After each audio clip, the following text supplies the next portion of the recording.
Oke, teman-teman investor, hari ini kita akan bedah satu cerita yang lagi hangat banget di bursa, yaitu PT Sumber Mas Konstruksi, dengan kode saham SMKM. Ini bukan sekedar cerita perusahaan ganti bisnis loh, ini adalah sebuah transformasi total, lompatan dari ekonomi lama ke ekonomi berbasis teknologi. Nah, pola-pola seperti ini wajib kita pelajari bareng-bareng. Langsung aja ke pertanyaan intinya, pertanyaan yang paling penting buat kita sebagai investor. Emangnya bisa gitu perusahaan konstruksi yang udah puluhan tahun tiba-tiba jadi jagoan teknologi perikanan? Ini pertanyaan krusial loh, karena jawabannya bakal menentukan ini peluang emas atau justru jebakan Batman.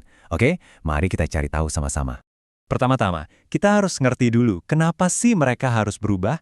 Dalam setiap analisis investasi, kita harus cari tahu kenapanya. Apa yang membuat mereka terdesak buat banting setir. Ini adalah fondasi dari analisis kita. Coba kita bayangin dulu ya, perusahaan ini lahir tahun 1981. Udah lebih dari 40 tahun mereka itu kerjanya di konstruksi, bangun jalan, bangun gedung. DNA-nya itu udah beton dan baja, bukan udang. Jadi identitas mereka ini udah kuat banget di sektor yang lama. Nah, lihat angka ini.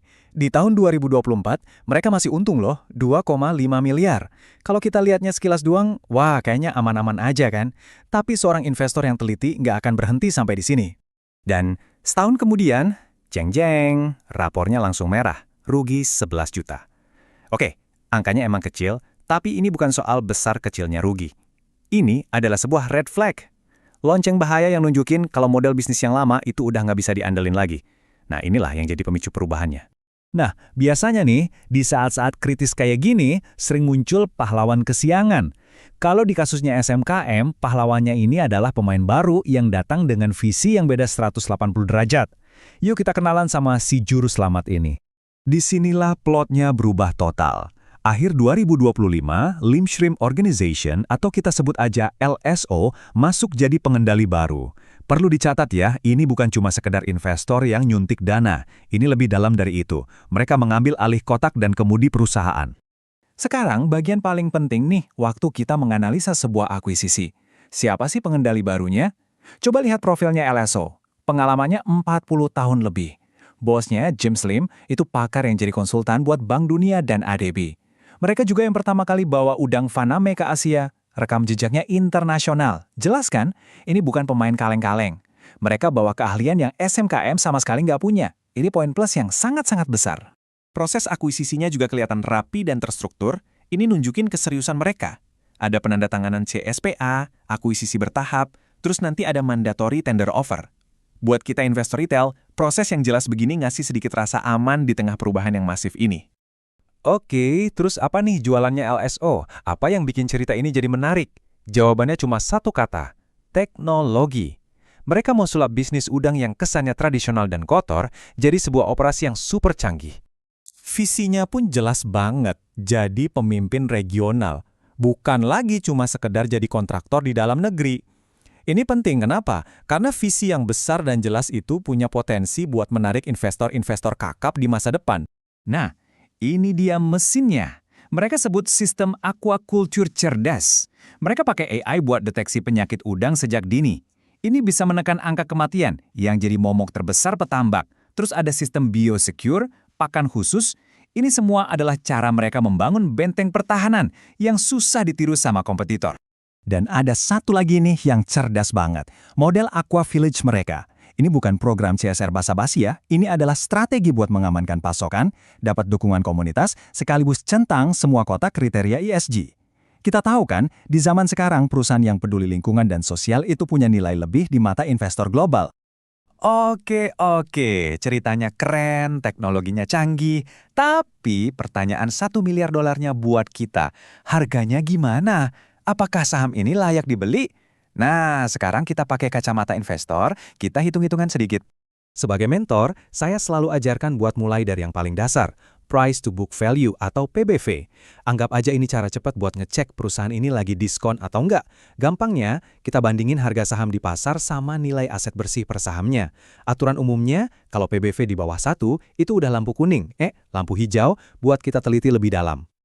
Langkah pertama, kita buka contekannya, yaitu laporan keuangan. Per akhir 2025, nilai buku per saham atau BVPS-nya itu sekitar Rp165. Anggap aja ini nilai aset real perusahaan kalau dibagi per lembar saham. Ingat-ingat angka ini ya, 165. Langkah kedua, kita intip harga dikali running trade. Per April 2026, harganya diperdagangkan di sekitar Rp101. Nah, ini harga pasar yang harus kita bayar kalau mau beli sahamnya sekarang. Nah, disinilah momen ahanya. Coba kita bagi harga pasar tadi dengan nilai bukunya. Hasilnya, PBV-nya cuma 0,61 kali. Artinya apa?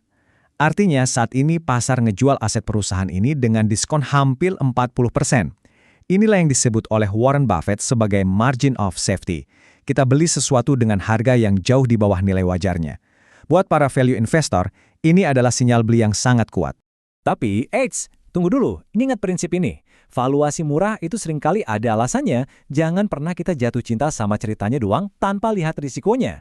Investor yang bijak itu selalu bertanya, kira-kira apa yang bisa bikin rencana ini gagal? Yuk, kita bahas potensi ranjaunya.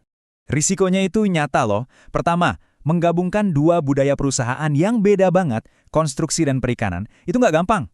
Kedua, eksekusi rights issue nanti harus berhasil buat dapat modal kerja. Ketiga, transisi manajemen. Dan yang terakhir, jangan lupa, harga komoditas udang di pasar dunia itu naik turunnya kencang. Ini semua harus masuk ke dalam kalkulasi kita. Jadi, apa PR kita sekarang? Jangan langsung all in, tapi masukkan ke watchlist. Ini daftar yang harus Anda pantau. Pertama, gimana hasil MTO-nya nanti? Kedua, berapa harga pelaksanaan rights issue-nya? Ketiga, cari berita apa benar teknologi AI-nya sudah jalan ditambak. Dan yang paling penting, tunggu laporan keuangan pertama setelah akuisisi ini tuntas. Biarkan angka yang membuktikan ceritanya. Jadi kesimpulannya, kembali ke pertanyaan ini. SMKM sekarang punya nahoda baru yang jago, punya visi teknologi yang keren, dan yang paling penting, valuasinya di atas kertas sangat menarik. Pertanyaannya tinggal satu. Mampukah mereka mengeksekusi semua rencana indah ini dan jadi pionir smart aquaculture pertama di bursa kita? Nah, ini adalah pekerjaan rumah buat Anda semua. Lakukan riset lebih lanjut dan pantau terus perkembangannya.